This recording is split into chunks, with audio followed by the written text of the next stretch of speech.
Silaturahim dan konsolidasi pemenangan Satria di Pilkada 2024 DPD PKS Langkat dilaksanakan di Gedung Peknasos Kecamatan Atabat, Kabupaten Langkat. Dalam acara ini, Dewan Pimpinan Wilayah PKS Kabupaten Langkat, Usman Jakfar menyampaikan agar seluruh kader hingga tingkat desa harus tunduk dan patuh terhadap perintah pimpinan. Dan khusus Kabupaten Langkat untuk memenangkan pasangan calon Bupati nomor urut 1 Sah Afandin dan Teorita Borusur Bakti. Dan bagi kita selalu samina wa. Kalau putih di atas, di bawah pun putih. Belum ada sejarahnya di PKS ini putih di atas, hitam di bawah, atau hitam di atas, putih di bawah. Tidak ada sejarahnya di Partai Keadilan Sejahtera. Kenapa? Karena bagi kita mentaati perintah pimpinan itu adalah ibadah kepada Allah Subhanahu wa Ta'ala. Sementara itu, calon Bupati Langkat Syah Afandin mengatakan sangat bersyukur atas dukungan PKS dan beberapa koalisi partai lainnya hingga dia bisa maju menjadi calon Bupati Langkat. Syah Afandin yakin bisa memenangkan kontestasi pilkada dengan dukungan penuh PKS. Cita-cita saya satu aja, demi Allah, saya dalam hidup saya dalam hadir. Ya Allah, kalau ridho engkau aku menjadi pemimpin, ya Allah, jadikan rakyat yang memimpin itu dalam kondisi baldatun taibatun warahmatullahi wabarakatuh. Macam-macam caranya. Jangan kan mimpin Langkat, kadang mimpin anak bini awal ada, kadang ada bertengkar. Yang mampu itu hanya hidayah Allah, pertolongan Allah, karunia Allah. Begitu juga Langkat ini, tak usah mulut-mulut. Acara silaturahmi dan konsolidasi pemenangan Satria di Pilkada 2024 DPD PKS Langkat ini ditutup dengan pengucapan deklarasi bersama seluruh kader PKS untuk mendukung dan memenangkan pasangan calon Bupati dan Wakil Bupati nomor urut 1. Dari Langkat, Sumatera Utara, Taufik Hidayat, TV One mengabarkan.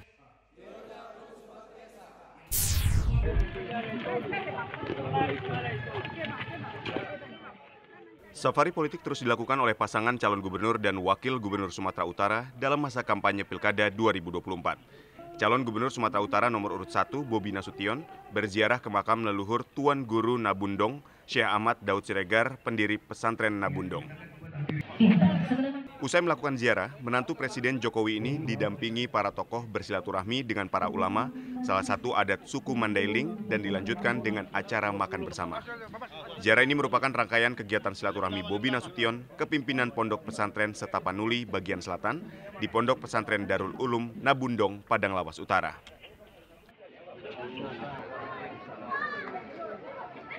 Sementara itu, calon gubernur Sumatera Utara nomor urut 2, Edi Rahmayadi, bersilaturahmi dengan tim relawan pendukungnya di posko tim kemenangan Edi Hasan di Kabupaten Labuhan Batu, Sumatera Utara. Dalam pertemuan ini, Edi Rahmayadi berdialog dengan masyarakat, simpatisan dan pendukungnya, sekaligus menjadi momen konsolidasi struktural internal pendukung Edi Rahmayadi. Berdasarkan aturan PKPU nomor 2 tahun 2024, tahapan pilkada yaitu pelaksanaan kampanye berlangsung mulai tanggal 25 September 2024 hingga 23 November 2024. Tim TV One mengabarkan.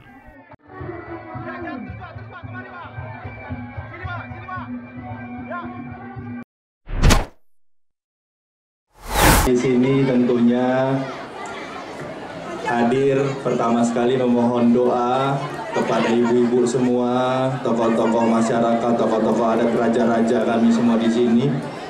Memohon doa agar kami pertama sekali di sini bisa diterima oleh masyarakat kampung kami sendiri, karena seperti disampaikan tadi, memang dari sinilah tanah leluhur saya, tanah leluhur dari Nasution. Saya sudah pulang kampung kemarin ke Bukit Baringin. Saya pulang kampung kemarin dan di sini adalah wilayah di sekitarnya, sekitar dari Mandailing Natal, kita semua di sini satu kesatuan semua. Kalau bertarumbo nih, raja pun saya panggil tadi Emang Boru ya. Emang Boru saya semua di sini, tulang dan tulang, bau yang hadir semua di sini kok ditarik-tarik bertarumbo semua. Oleh karena itu, ini tempat dan daerah pertama sekali kami datangin. di masa kampanye pertama. Tabaksel ini adalah daerah pertama sekali. Tujuan kami adalah tentunya memohon doa. Perkenalkan, saya istri dari calon Gubernur Sumatera Utara nomor urut 1 Muhammad Bobi Afif Nasution. Memohon doa restu dari Bapak Ibu sekalian yang ada di sini. Semoga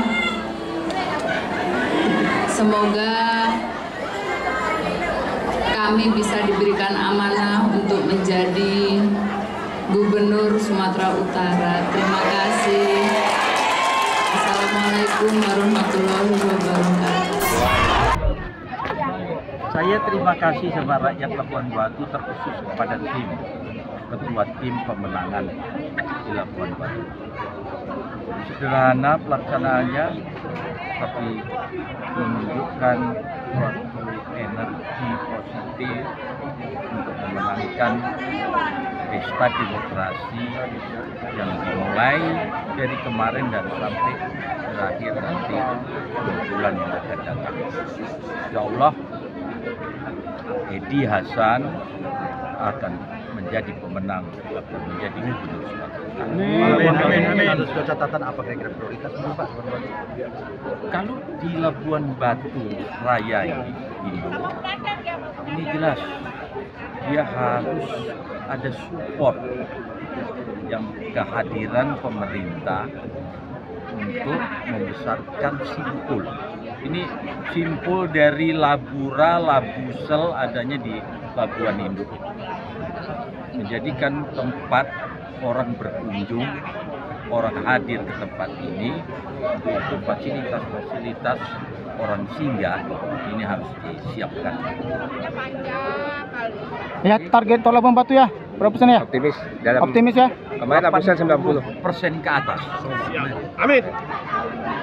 Tetap pendidikan harus kita kejar, kesehatan menjadikan prioritas, infrastruktur yang ada di sini, karena tadi kita mengharapkan orang-orang bisa singgah ke tempat ini. Tanpa infrastruktur yang baik, bohong. Masalah pertanian, perkebunan, ini sudah merupakan jawaban bahwa di sini perkebunan sawit yang sangat dominan. Dan kelima, pariwisata. Kalau di sini banyak tempat-tempat yang bisa dikunjungi oleh rakyat karena ini berada di perbatasan, orang akan datang kemari. Oke? Pak Ketua Tim Pemenangan sedikit Pak, bagaimana antusias?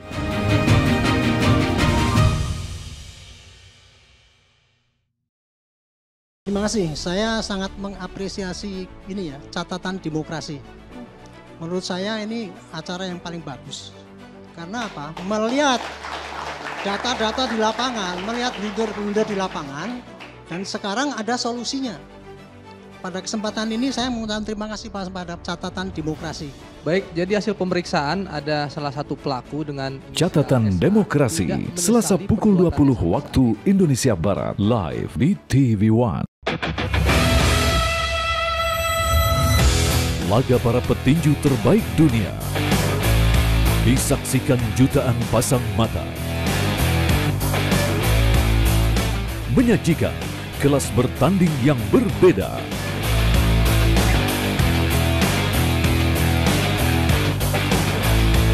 Saksikan Best World Boxing Sabtu dan Minggu jam 9 pagi hanya di TV One. Februari yang lalu kalau nggak salah, di mana terjadi pembubaran. Ya tidak dilibatkan. Dilibatkan kan? Tidak, ini banyak undang-undang ini. Ustadz Ilmi sedikit, bagaimana Anda melihat ini Pak Ustadz ketika waktu yang sangat singkat kita bisa mensimplifikasi sekitar 70. Penampilannya sudah nggak setuju. Yang terus. Saksikan yang ini dua saja. sisi di TV One. Informasi terpilih. 31 bayi prematur yang berasal dari Rumah Sakit Al-Shifa berhasil dievakuasi ke rumah sakit lainnya di Gaza bagian selatan Minggu waktu setempat. Akibatnya ada 6 kematian baru bayi-bayi prematur tersebut. Menjadi perhatian utama. Komisi Pemilihan Umum KPU menelusuri kebenaran dugaan kebocoran data pemilih yang diperjualbelikan di media sosial. Kabar utama pagi hanya di TV One. membedah informasi dengan ketajaman analisa. Bagaimana konfigurasi atau prediksi konfigurasi nantinya di Senayan, Bang Erwin? Kita ingin menjaga demokrasi itu untuk kepentingan bersama, dan insya Allah Golkar akan berada di depan untuk itu. Menghadirkan pandangan para pengamat dan ahli. Menjaga demokrasi itu merupakan hal yang paling penting, Bang Emrus. Bukankah kita lebih mengedepankan musyawarah mufakat untuk kepentingan rakyat? Apa kabar Indonesia Malam di TV One? Hampir 15 sebelum pemilu itu puncak-puncaknya harga beras. Sekarang ini sebetulnya transisi untuk dari naik sudah turun. Bulog mendapatkan penugasan dari pemerintah untuk mengelola cadangan beras pemerintah. Nomor 1, kita mengutamakan produksi dalam negeri. Kemarin sekitar 1 bulan lalu ya, kita berikan untuk pasar induk beras Cipinang gelontoran 50.000 ton langsung. Saksikan Indonesia Business Forum live di TV One.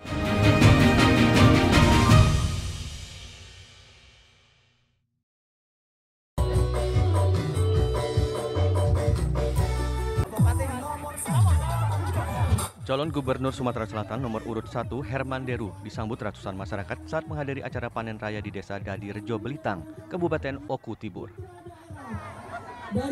Tidak dengan cara manual, panen padi dilakukan dengan menggunakan alat traktor canggih mesin combine harvester. Alat ini merupakan pemanfaatan teknologi mesin pemanenan padi. Di depan para petani dan masyarakat, Herman mengatakan Oku Timur merupakan penghasil padi terbesar di Sumatera Selatan, menyamai kabupaten lain di Sumatera Selatan yang memiliki lahan padi lebih luas dari Kabupaten Oku Timur. Saat ini Sumatera Selatan sudah menjadi provinsi yang berdaulat pangan dan bisa menjadi provinsi penyangga pangan nasional. Kita ini hadir ke sini untuk tetap memotivasi para petani. Begitu hebat saat ini peringkat yang sudah disandang oleh Sumatera Selatan. Sumatera Selatan masuk dalam 5 besar penghasil pangan terbesar di Indonesia, yang dari sebelumnya pada sebelum 2018 itu di ranking ke-8. Saat ini Sumatera Selatan sudah menjadi ikon pangan, sudah menjadi provinsi yang betul-betul berdaulat pangan. Bahkan kita ingin provinsi ini menjadi penyangga pangan nasional. Maka untuk itu kunci terbesarnya adalah di spirit petani. Untuk itu saya dengan beberapa teman-teman bupati untuk terus menyemangati petani ini agar tetap produktif dan memperhatikan, mengingatkan tentang jaringan irigasinya, tentang LBS, luas baku sawahnya, juga termasuk distribusi pupuknya. Dan yang paling penting pasca panen. Selain mendorong produktivitas lahan pertanian, calon gubernur petahana ini memastikan ketersediaan pupuk bersubsidi di Kabupaten Oku Timur dalam keadaan aman. Dari Palembang, Sumatera Selatan, Ganda Kopatra, TV One mengabarkan.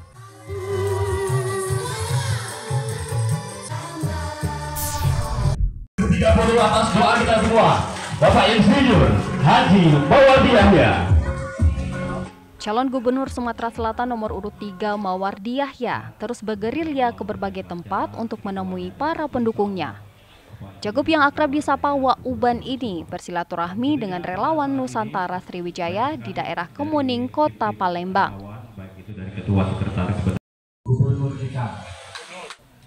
Di depan para pendukungnya, Mawardi mengingatkan agar bisa memilah dan memilih pemimpin yang memiliki program yang jelas dan bermanfaat bagi masyarakat. Dirinya menjanjikan program sekolah gratis dan berobat gratis yang selama ini tidak terlihat.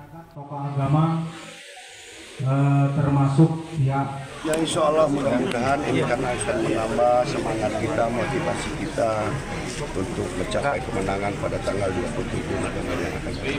Amin. Amin. Amin. Amin. Apa Pak yang akan disampaikan ke relawan supaya nanti memilih Bapak? Ya inilah tolong sampaikan kepada masyarakat, yakinlah bahwa kita insya Allah akan nantinya masyarakat kita saya kira tidak bodoh lagi dalam berpikir, dalam menganalisa, insya Allah nantinya akan hadir gubernur-gubernur yang akan datang ini terpilih gubernur yang terbaik dari yang baik insya Allah. Tadi kemajuan untuk Sumsel seperti apa Pak yang dibagikan? Dan tadi saya sudah sampaikan dari gubernur-gubernur sebelumnya sudah saya sampaikan. Nanti kita jadikan satu menjadi kesepakatan kita bersama untuk memajukan Sumatera Selatan. Amin. Dan mohon pada Mawardi yang berpasangan dengan Anita Nuringhati optimis bisa memenangkan pemilihan Gubernur Sumatera Selatan yang digelar pada 27 November mendatang. Dari Palembang, Sumatera Selatan, Syamsul Rizal, TV One mengabarkan. Baik, boleh kita beri tepuk tangan tentunya secara simbolis pengalungan.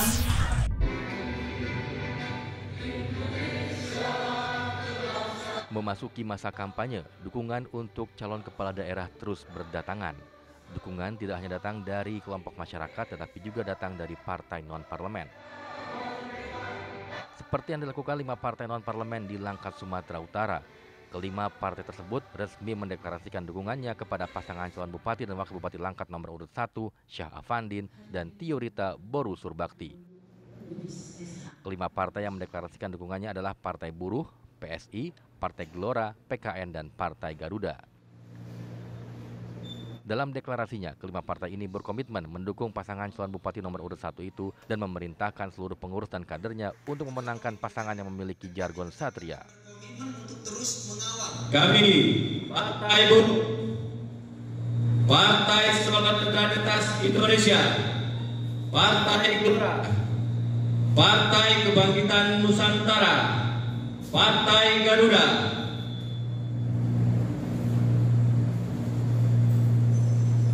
yang tergabung dalam koalisi menuju perubahan Langkat.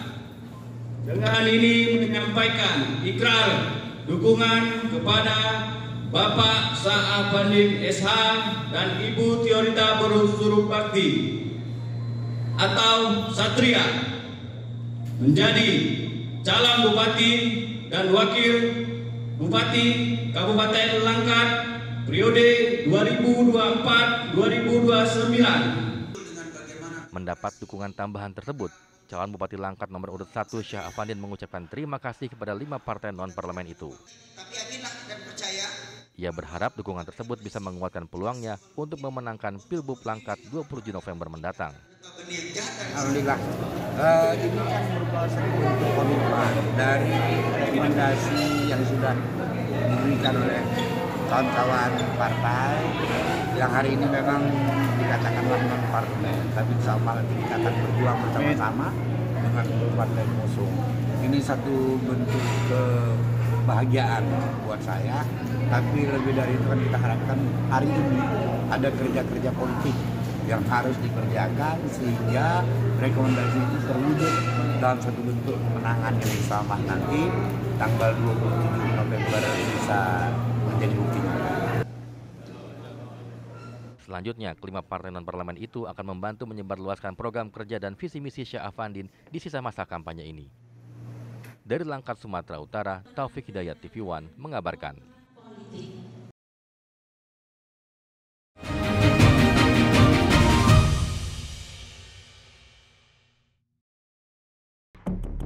Februari yang lalu kalau nggak salah, di mana terjadi pembubaran.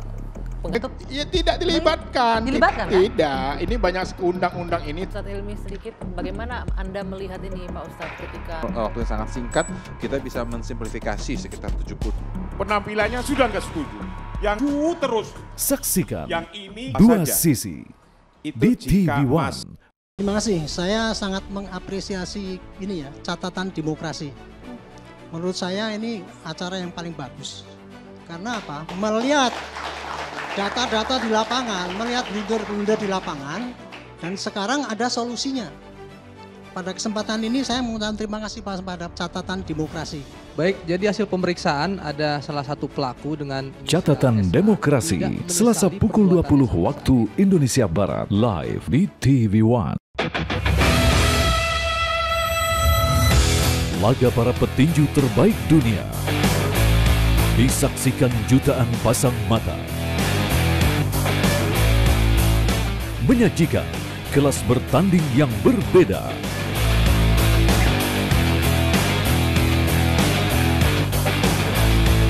Saksikan Best World Boxing Sabtu dan Minggu jam 9 pagi hanya di TV One.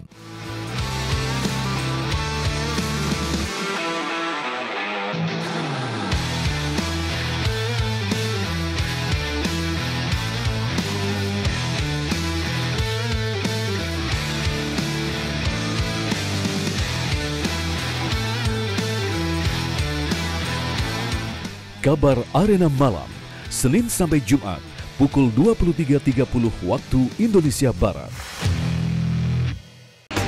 Informasi terpilih. 31 bayi prematur yang berasal dari Rumah Sakit Al-Shifa berhasil dievakuasi ke rumah sakit lainnya di Gaza bagian selatan Minggu waktu setempat. Akibatnya ada 6 kematian baru bayi-bayi prematur tersebut. Menjadi perhatian utama. Komisi Pemilihan Umum KPU menelusuri kebenaran dugaan kebocoran data pemilih yang diperjualbelikan di media sosial. Kabar utama pagi hanya di TV One. Membedah informasi dengan ketajaman analisa. Bagaimana konfigurasi atau prediksi konfigurasi nantinya di Senayan, Bang Erwin? Kita ingin menjaga demokrasi itu untuk kepentingan bersama, dan insya Allah Golkar akan berada di depan untuk itu. Menghadirkan pandangan para pengamat dan ahli. Menjaga demokrasi itu merupakan hal yang paling penting, Bang Emrus. Bukankah kita lebih mengedepankan musyawarah mufakat untuk kepentingan rakyat? Apa kabar Indonesia Malam di TV One? Terima kasih, saya sangat mengapresiasi ini ya, catatan demokrasi. Menurut saya ini acara yang paling bagus. Karena apa? Melihat data-data di lapangan, melihat blunder-blunder di lapangan, dan sekarang ada solusinya. Pada kesempatan ini saya mengucapkan terima kasih pada catatan demokrasi. Baik, jadi hasil pemeriksaan ada salah satu pelaku dengan Catatan Demokrasi, Selasa pukul 20 waktu Indonesia Barat, live di TV One. Hampir 15 sebelum pemilu itu puncak-puncaknya harga beras. Sekarang ini sebetulnya transisi untuk dari naik sudah turun. Bulog mendapatkan penugasan dari pemerintah untuk mengelola cadangan beras pemerintah. Nomor 1, kita mengutamakan produksi dalam negeri. Kemarin sekitar 1 bulan lalu ya, kita berikan untuk pasar induk beras Cipinang gelontoran 50.000 ton langsung. Saksikan Indonesia Business Forum live di TV One.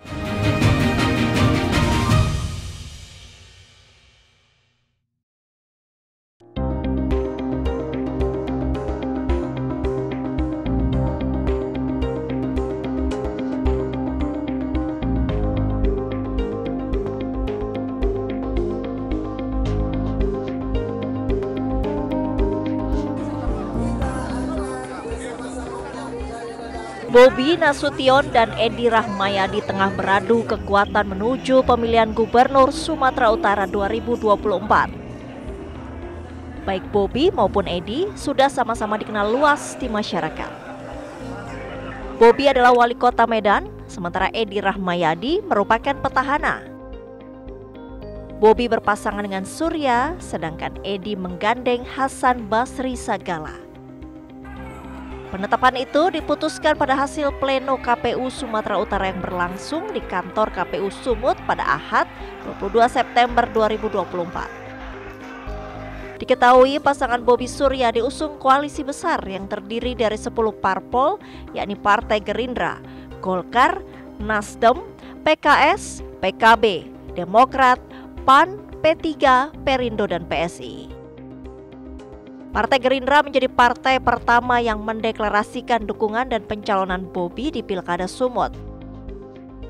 Sebelumnya, mantan wali kota Medan itu memutuskan bergabung dengan Partai Gerindra. Bobi telah mengantongi kartu tanda anggota partai dari Ketua Dewan Pimpinan Daerah atau DPD Gerindra Sumatera Utara pada Senin 20 Mei 2024 lalu. Gabungan suara partai koalisi itu di DPRD Sumut hampir mencapai 5,5 juta suara sah dari sekitar 7,35 juta suara. Jumlah itu setara dengan 74 kursi dari 100 kursi di DPRD Sumatera Utara.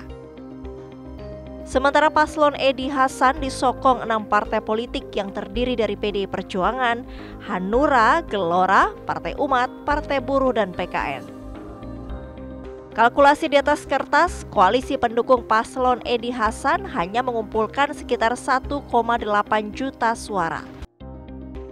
Itu pun yang memiliki kursi di DPRD Sumut hanya PDI Perjuangan dan Hanura. Jika kita ingin melihat atau menilai kelebihan dari kedua kandidat calon gubernur Sumatera Utara, baik Bobi maupun Edi Rahmayadi, ya tentu kalau Bobi kelebihannya didukung oleh Pak Jokowi, lalu didukung oleh juga Pak Prabowo, presiden saat ini dan presiden terpilih. Oleh karena itu ya disitulah sebenarnya menjadi kelebihan seorang Bobi yang memiliki keistimewaan karena menantunya presiden. Lalu kalau bicara Edi Rahmayadi ya kelebihannya petahana, incumbent yang tentu juga akan melakukan perlawanan yang keras ya kepada Bobi yang dianggap didukung oleh presiden dan yang didukung oleh kekuasaan itu. Pemilihan Gubernur Sumatera Utara 2024 pun diperkirakan berlangsung seru. Perkiraan situasi ini tercermin dari hasil elektabilitas terbaru yang menunjukkan posisi Bobi berada di atas Edi. Tingkat keterpilihan Bobi disebut mencapai 35%. Angka ini jauh melampaui Edi yang hanya memperoleh 17%. Keduanya bagaimana sebenarnya mendapatkan dukungan dan simpati dari warga Sumatera Utara itu yang terpenting. Karena kalau kita lihat soal faktor kemenangan yang harus dilihat pertama figurnya. Yang kedua harus dilihat juga partai politiknya. Yang ketiga harus dilihat pergerakan relawan-relawannya. Yang keempat harus dilihat juga dukungan kekuasaan itu. Nah kelebihan yang dimiliki oleh Bobi itu ya bisa membuat Bobi unggul karena didukung oleh kekuasaan atau didukung oleh pemerintah. Siapapun yang didukung oleh kekuatan pemerintah atau kekuasaan itu punya potensi untuk bisa menang atau bisa unggul. Hari pemilihan masih jauh, namun kedua calon gubernur itu sudah saling singgung soal infrastruktur di Sumatera Utara. Sindiran itu dilontarkan dalam rapat pleno terbuka pengundian dan penetapan nomor urut Pilgub 2024 yang diselenggarakan KPU Sumatera Utara pada Senin 23 September 2024. Bobi menyentil perihal pembangunan infrastruktur yang dinilai tidak merata. Katanya jalan-jalan dari Aceh, jalan-jalan dari Sumatera Barat, kalau kita naik mobil, kalau disupirin, nggak usah begitu tahu tujuannya mau ke Sumatera Utara, tahu kita kapan sampainya. Kapan sampainya? Pas kepala kita kejedut di mobil. Artinya apa? Bagus jalan di Aceh, bagus jalan di Sumatera Barat, begitu masuk Sumut, kejedot kepala kita, benjol kepala kita, karena infrastruktur yang ada di Sumatera Utara mungkin belum merata. Dapat nomor urut 2. Pernyataan Bobi dibalas Edi dengan mengatakan bahwa ruas jalan yang rusak merupakan jalan nasional yang belum selesai dikerjakan. Edi lalu menegaskan bila dirinya maju sebagai calon gubernur, maka ia akan menuntaskan jalan yang belum selesai tersebut. Tadi disinggung ada jalan yang belum selesai. Justru belum selesai itu kami akan kembali menjadi gubernur untuk menyelesaikan. Ini yang saya sampaikan. Yang belum pernah punya rencana, tunggu dulu, berikutnya nanti baru bisa. Kami akan melakukan secara real. Kita serahkan kepada rakyat untuk memilih mana gubernur Sumatera Utara yang pantas. Allahu wabarakatuh. Perang terbuka Bobi kontra Edi diperkirakan akan berlangsung jelang pemilihan. Kedua pihak pun dinilai akan saling mengungkapkan kelemahan rivalnya.